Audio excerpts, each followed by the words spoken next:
My Job is a new Netflix original series not created by Alex Hirsch. And I have to point this out because every review or comment I've heard about this show has like, oh, it's created by Alex Hirsch. First of all, screw you. I know that like it's kind of rude to say that, but like for crying out loud, people are not even like professional critics are not acknowledging the fact that this show is not created by Alex Hirsch. It's just created by someone who worked with Alex Hirsch, and it's being executive produced by Alex Hirsch. And it's and I think that's important to acknowledge. Give the creator actual credit for their cartoon, or their show.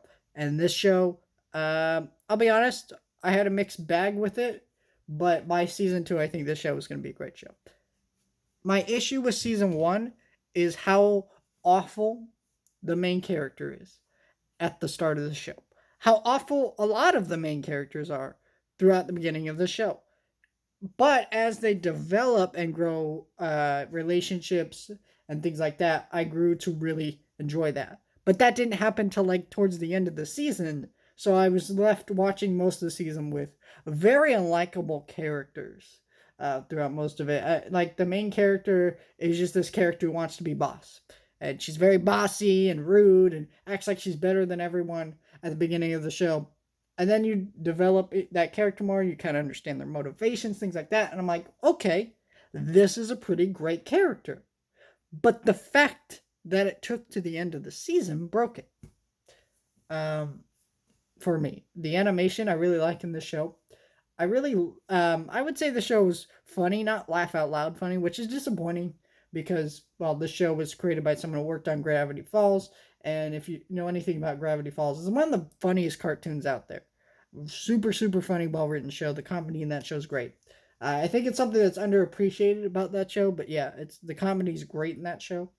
And it's not to say the comedy here is bad. A lot of it is just like offensive shit, which is not awful. It's also not great either.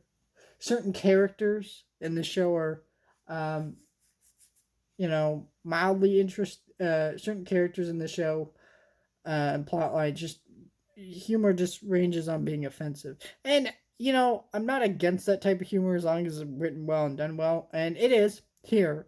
But it just felt like at some points I'm like, okay, can we stop and like do a little bit more with this show?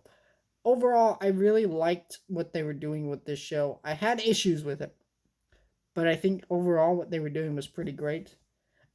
And I can't wait for season two because the season two will fix a lot of my issues.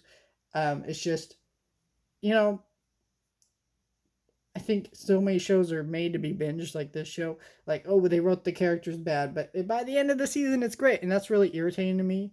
I think you should just write a consistent, good show throughout. But a lot of shows don't do that now because they just know you're gonna binge it, and you're not going to, you're not gonna just watch a few episodes and tune out. You're just gonna watch that whole season in one day, which is disappointing. I think binge culture sucks, honestly. It's just an opinion I've grown now. I'm tired of binge culture. But I really enjoyed this show. I think that it's definitely worth checking out. Good show. Excellent characters and writing for the most part. Just, and they have some really great concepts in the show. That's another thing I just need to point out. The concepts in this show are amazing. What they do with certain characters is interesting. It just takes a while to get going. But once it gets going, it's great. And that's Gravity Falls was like that a little bit. Of course, Gravity Falls was great from the start, but it got really freaking great the more it went on.